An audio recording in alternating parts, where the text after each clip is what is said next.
Hello सद्गुरु। सबसे पहले नमस्कारम। मैं जन्म से हिंदू हूँ, मैंने इसे चुना नहीं है।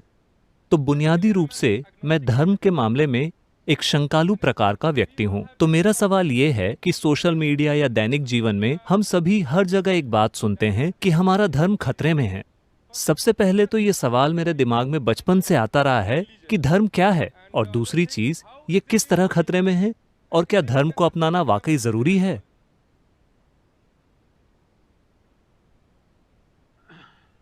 देखिए, मैं कुछ मिनट लूंगा। उसने एक सवाल पूछा है। बिल्कुल बिल्कुल।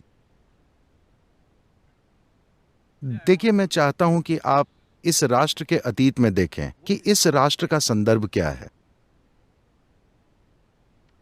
अगर आप इस देश के इतिहास पर नजर डालें तो एक समय ऐसा था जब यहां पर 200 से अधिक राजनीतिक इकाइयां थीं। मेरा मतलब है राजा, छोटे राज्य, बड़े साम्राज्य। कभी कभार कुछ राजा आए और इनको जीतकर एक बड़ा साम्राज्य कायम किया। कभी कभार ये छोटे हिस्सों में बंट गया। मूल रूप से ये 100 से 250 राष्ट्रों का समूह था, एक ही जमीनी हिस्से में स्थित था, जिसे आज हम भारतीय उपमहाद्वीप कहते हैं। लेकिन हालांकि बहुत सारे राजनीतिक राष्ट्र थे, बाहर के लोग इस जमीन को हमेशा हिंदुस्तान कहते थे, है ना? आज भी अगर आप अरब में जाएं, जैसे लेबनान और जॉर्डन या ऐसे स्थानों पर, आपको लेबनान में हजारों ऐसी औरतें मिलेंगी जो आज भी हिंद नाम लेती हैं। यह एक नाम है क्योंकि उनकी भाषा में हिंद का अर्थ है भारत। मैंने उनसे पूछा, पहली बार जब मैं गया मुझे आश्चर्य हुआ, आप इंडिया नाम क्यों ले रही हैं? मेरा मतलब है लेबनान में आप भारतीय क्यों हैं? उन्होंने कहा, नहीं, ये हमारी संस्कृति है, हम हमेशा भारत से जुड़े रहे हैं। शायद ये लोग उनमें से हैं जो काफी समय पहले वहां चले गए थे। वे अब उस संस्कृति का हिस्सा बन गए हैं। वे वैसे दिखते हैं, उनकी हर चीज वैसी ही है। हजारों साल पहले की बात होगी, उन्हें घर की याद सता रही होगी। जब आपको घर की याद आती है तो आप अपनी बेटी का नाम इंडिया रखते हैं, जिससे आप रोज इंडिया इंडिया बोल सकते हैं, क्योंकि मुझे अपना देश याद आ रहा है। तो वो परंपरा आज भी वहां है, लेकिन तब भी वहां उन्होंने इसे हिंद या हिंदुस्तान कहा। हालांकि हमारे इस उपमहाद्वीप में बहुत से राष्ट्र थे, तो उन्होंने इस देश को हिंदुस्तान क्यों कहा? एक बात तो यह है कि यह भौगोलिक पहचान है। ये धरती हिमालय और इंदु सागर के बीच में स्थित है, जिसे आज हम हिंद महासागर कहते हैं। उन्होंने इसे हिंदुस्तान कहा। हिमालय, इंदु सागर के बीच का हिस्सा हिंदुस्तान है। तो जमीन से जुड़ी पहचान दी गई थी, लेकिन कोई राजनीतिक पहचान नहीं थी, कोई भाषा की पहचान नहीं थी, कोई धार्मिक पहचान नहीं थी। यह बहुत महत्वपूर्ण है क्योंकि वे उन दिनों भी ये नहीं समझ पाए थे कि हम कौन थे। जैसे कि आज भी आप तय नहीं कर पा रहे हैं कि आप कौन हैं, इसलिए आप ये सवाल पूछ रहे हैं। उन दिनों भी यही सवाल, जैसे आपके वाइस चांसलर ने पूछा, सदगुरु आप मेरे सवाल का उत्तर दे सकते हैं कि मैं कौन हूं, तो हम आज भी पता नहीं लगा पाते कि हम कौन हैं, क्योंकि ये खोज की जमीन रही है, कभी भी विश्वास की जमीन नहीं रही। अगर आपको धर्म चाहिए, मूल रूप से जब कोई कहता है मैं धार्मिक हूं, तो वे कहते हैं मैं विश्वासी हूं, है ना? आइए विश्वास शब्द को समझें। आप में से कितने लोगों को यह विश्वास है कि आपके 2 हाथ हैं? ऐसे सारे लोग कृपया कम से कम एक हाथ उठाएं। आप विश्वास करते हैं कि आपके 2 हाथ हैं, या आप जानते हैं कि आपके 2 हाथ हैं? आप जानते हैं। यदि कोई आपसे यह तर्क करे और यह सिद्ध करने की कोशिश करे कि आपके 2 हाथ नहीं हैं, और यह बहस बहुत भयंकर हो जाए, तो चेहरे पर एक थप्पड़, तब वो जान जाएगा कि आपके पास हाथ है। लेकिन आप बहुत सी चीजों में विश्वास करते हैं। आप स्वर्ग में विश्वास करते हैं, ईश्वर में, आप बहुत सारी चीजों में विश्वास करते हैं। क्यों विश्वास? सिर्फ इसलिए क्योंकि आप अपने जीवन में इतने सच्चे भी नहीं बन पाए कि आप ये भी नहीं कह सकते कि जो मैं नहीं जानता वो नहीं जानता। ये एक गंभीर समस्या है। आप जो कुछ भी नहीं जानते उसके बारे में कहते मैं विश्वास करता हूं। ये बहुत इंसानियत से भरा और शानदार काम होगा अगर आप कहें कि मैं जो कुछ नहीं जानता मैं उसे नहीं जानता, है ना? मैं नहीं जानता एक जबरदस्त संभावना है। जब आप ईमानदारी से अपने अंदर ये कहते हैं मैं नहीं जानता, तो जानने की लालसा, जानने की इच्छा और जानने की संभावना आपके जीवन की सच्चाई बन जाती है। वरना हर वो चीज जो आप नहीं जानते उस पर आप विश्वास करते हैं। जब आप विश्वास करते हैं वो आपको आत्मविश्वास देता है। स्पष्टता के बिना आत्मविश्वास होना मानवता के साथ सबसे खतरनाक चीज घटी है। आत्मविश्वास, सभी प्रकार के बेवकूफों में आत्मविश्वास। जब आप नहीं जानते तो कम से कम झिझक तो होनी चाहिए, है ना? जब आप स्पष्ट रूप से नहीं देख सकते तो आप में झिझक होनी चाहिए। आप स्पष्ट नहीं देख पा रहे हैं फिर भी आत्मविश्वास है, तो क्या आप एक मुसीबत नहीं हुए? या तो आप खुद के लिए मुसीबत हैं या आसपास सभी के लिए। तो ये भूमि कभी भी विश्वास की प्रणालियों से नहीं जुड़ी हुई थी। ये हमेशा से खोज करने वालों की भूमि रही है। किस चीज की खोज? सत्य और मुक्ति के खोज करता। बस कल ही मैं BHU काशी में था। अब बस देखिए, वहां पर सारे देश और आजकल पूरी दुनिया से लोग आ रहे हैं। किस चीज की तलाश में? मुक्ति। मुक्ति सबसे अधिक मूल्यवान रही है। इस संस्कृति में ईश्वर को सबसे अधिक मूल्य नहीं दिया गया। आप जिन लोगों की पूजा करते हैं वे सारे लोग इस धरती पर किसी न किसी समय पर चले, है ना? And they were not superheroes. और वे सुपर हीरो नहीं थे। वे आकाश से नहीं टपके या हवा में नहीं उड़े थे या पानी वगैरह पर नहीं चले थे। वे भी उन्हीं मुसीबतों से गुजरे थे जिनसे आप गुजर रहे हैं। आपसे कहीं ज्यादा मुसीबतों से गुजरे थे। अगर आप किसी का भी उदाहरण लेना चाहें, शिव, राम, कृष्ण, कोई भी, जो भी इस देश के मुख्य देव हैं, चलिए राम को लेते हैं, क्योंकि वे हमेशा से राजनीतिक विवाद में रहे हैं। वे आज भी रियल एस्टेट समस्या में उलझे हैं।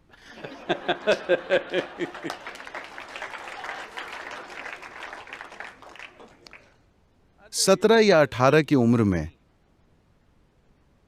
वे अपने हक से राजा बने, क्योंकि उन दिनों में पिता से पुत्र को यह हक मिलता था। वे एक युवा राजकुमारी से शादी करते हैं। थोड़े ही समय में किन्हीं राजनीतिक परिस्थितियों की वजह से उनको जंगल भेज दिया जाता है। आपके टेलीविजन पर आपने जो कुछ देखा हो या किसी मूवी में आपने सीताराम को जंगल में हनीमून मनाते देखा हो, नहीं, उन्हें देश से निकाला गया था। जंगल जाना कोई पिकनिक नहीं है। आप में से अधिकांश लोग शायद ना जानते हों, मैं जंगल में अकेले रहा हूं बिना किसी बाहरी मदद के। 3 हफ्तों के बाद जब मैं घर वापस आता था तो मेरी मां मुझे देखकर पहचान नहीं पाती थी, क्योंकि सिर से पांव तक कीड़ों के काटने के निशान होते थे। यहां वहां आपको कोई पहचान नहीं सकता, खास तौर से लड़कियां। जब वे 2-3 हफ्ते के बाद आएंगी तो आप उनको नहीं पहचान सकते, क्योंकि हर चीज सूझ जाएगी। अगर आप जंगल में रहें तो आपके साथ हर तरह की चीजें होंगी। तो एक युवा पत्नी को ले जाना जो आदिवासी महिला नहीं है, एक राजकुमारी है, जंगल जाना कोई पिकनिक या हनीमून नहीं था। यह देश निकाला था। और मानो इतना ही काफी नहीं था, श्रीलंका के लोग आए और पत्नी का अपहरण करके ले गए। हाँ, यही हुआ था ना? कुछ भी हो, वो एक राजा है। अगर एक पत्नी चली जाए तो वो एक कोई स्थानीय समाधान खोज सकते थे। एक राजा को कई पत्नियों का अधिकार है, लेकिन एक चली गई है तो वे अपने लिए कोई दूसरी ला सकते थे। लेकिन वो आदमी उस महिला को इतना प्रेम करता है कि उन दिनों में जीपीएस नहीं था। आपको पता नहीं, आपको नहीं पता कि श्रीलंका असल में है कहां पर। बस वो और उनके भाई यात्रा कर रहे हैं। मैं चाहता हूं कि आप उनकी यात्रा की कल्पना करें। अयोध्या से दक्षिणी भारत कोई सरल खोज नहीं है। कितने लोगों ने अपनी खोई हुई पत्नी को 6000-7000 वर्ष पहले 2000 से अधिक किलोमीटर पैदल यात्रा करके खोजा होगा? कितने पुरुषों ने ऐसा किया होगा? तो वे चले और एक तमिल फौज बनाई, फिर श्रीलंका गए, एक खूबसूरत शहर जलाया, एक युद्ध लड़ा, सैकड़ों लोगों को मारा, अपनी पत्नी को वापस हासिल किया। तो अगर एक आदमी को यह सब करना पड़े तो वो महिला उनके लिए कितना मायने रखती होगी, है ना? और वे उनको वापस ले आए। वो फिर से राजा बनते हैं, फिर कुछ गलत हो जाता है, तब तक वो गर्भवती हैं। देखिए, राजा की पत्नी या रानी गर्भवती हैं तो ये कोई मामूली बात नहीं है। ये उस राष्ट्र का भविष्य है। ये एक बड़ी बात है, ये कोई मामूली बात नहीं है। और वे तब तक एक बड़े सम्राट हो गए थे। लेकिन कुछ गड़बड़ी हो जाती है और वे अपनी पत्नी को फिर से जंगल भेज देते हैं। कोई सोनोग्राम नहीं, तो उनको पता नहीं कि बच्चा लड़का है या लड़की, लड़के हैं या लड़कियां। यह राजा के लिए छोटी बात नहीं है। अगर वो लड़का होगा तो राजा के भविष्य के लिए हर तरह से महत्वपूर्ण है, लेकिन उनको नहीं पता। वे अपनी पत्नी को जंगल भेज देते हैं, फिर वे 2 लड़कों को जन्म देती है, उनको नहीं पता। अगर किसी व्यक्ति के जीवन में वाकई कोई भयानक घटना होनी हो तो वो ये कि जाने अनजाने में वो अपने ही बच्चों को मार दे। ये सबसे बुरी चीज आपके साथ होगी, है ना?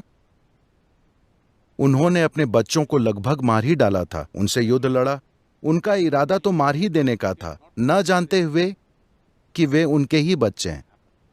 सौभाग्य से यह नहीं हुआ, लेकिन फिर भी वे अपनी पत्नी को फिर से नहीं देख पाए। वे जंगल में ही मर गई। आप इसे एक सफल कथा नहीं कह सकते, है ना? हेलो, आप इसे सफल कथा नहीं कह सकते। तो फिर हम इस आदमी की पूजा क्यों करते हैं? इस व्यक्ति को महान क्यों मानते हैं? सीधी सी बात है कि जीवन ने उनके साथ जो कुछ भी किया, दूसरों के जीवन में एक भी वैसी चीज होती तो वे टूट जाते। वे हादसों का एक सिलसिला हैं। लेकिन इन सभी बातों के बावजूद भी वे गुस्सा नहीं हुए, वे परेशानी, नफरत से नहीं भरे। उन्होंने हर समय अपना संतुलन बनाए रखा, पीछे नहीं हटे। वे हर वक्त उच्च व्यवहार करते चले गए और बस। और जब वे श्रीलंका से वापस आए तो उन्होंने कुछ और जबरदस्त किया।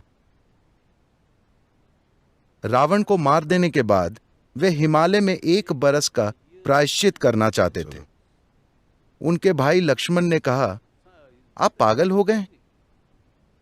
आपने एक आदमी को मारा जिसे हमें मारना था, उसने आपकी पत्नी का अपहरण किया था, तो फिर आप उस इंसान के लिए प्रायश्चित क्यों करना चाहते हैं? उन्होंने कहा, देखो, उसमें 10 मूल स्वभाव थे, उसके 9 गुण मैंने मार डाले, कोई पश्चाताप नहीं। लेकिन वो एक महान भक्त भी था और मैंने बाकी सारी चीजों के साथ उस भक्त को भी मार डाला। इसके लिए मुझे तप करना होगा, क्योंकि यह व्यक्ति अपने आसपास होने वाली घटनाओं से मुक्त था। दुनिया के सबसे भयंकर कष्ट उसकी ओर आए, वो जैसा था वैसा बना रहा। इस आजादी को जीवन मुक्ति कहते हैं। यही वो आजादी है जिसके लिए हम उनके सामने नतमस्तक होते हैं, इसलिए नहीं कि वो महान हीरो थे या सफल व्यक्ति थे। तो In this culture, इस संस्कृति में अकेली मूल्यवान चीज जीवन की प्रक्रिया से मुक्ति को हासिल करना है। जीवन आपके सामने जो परिस्थितियां फेंके, ये आपका चुनाव नहीं है। वो आपके सामने अलग अलग परिस्थितियां फेंकेगा, आप उन्हें किस रूप में बदलते हैं, ये आपका चुनाव है ना? तो हमने हमेशा इस संस्कृति में कहा है, आजकल लोग ऊपर वाले की बात करने लगे हैं, वरना इस संस्कृति में हमने हमेशा आपको बताया है कि आपका जीवन आपका कर्म है, हाँ या ना? तो इसका क्या मतलब है? इसका अर्थ है आपका जीवन आपका बनाया हुआ है। ऊपर कोई बैठा आपके जीवन को मैनेज नहीं कर रहा है। देखिए, आप एक गोल ग्रह पर हैं और ये चीज घूम रही है, आप तो ये भी नहीं जानते कि कौन सा सिरा ऊपर है। हेलो, क्या आपको पता है कि इस ब्रह्मांड में कौन सा साइड ऊपर है? मैं आपसे पूछ रहा हूं, क्या कहीं पर लिखा है ये सिरा ऊपर है? तो आपको ये नहीं पता कि ऊपर कहां है, लेकिन आपको ये पता है कि ऊपर कौन है। यह गंभीर समस्या है। नहीं, ये हंसने वाली बात नहीं है, क्योंकि ये लोगों का जीवन ले रहा है। जीवन लेने का अर्थ ये नहीं है कि लोग मारे जा रहे हैं, वो भी हो रहा है, वो एक अलग मामला है। लेकिन जीवन लेने का अर्थ है कि अपना जीवन खुद बनाने की जगह आप ऊपर देखकर चल रहे हैं।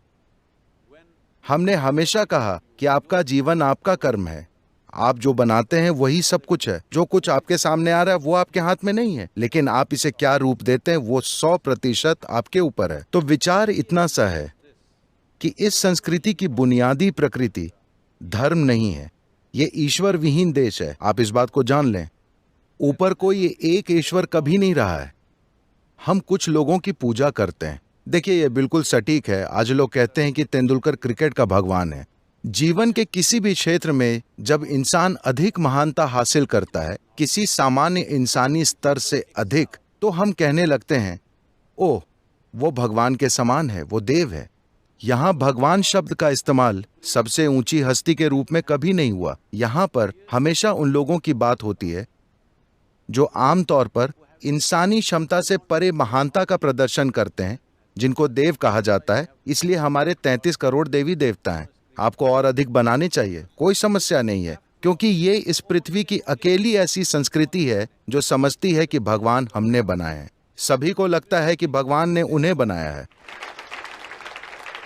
इस समय पूरे देश में गणेश चतुर्थी का उत्सव चल रहा है। देखिए, ये एक बेहतरीन उदाहरण है।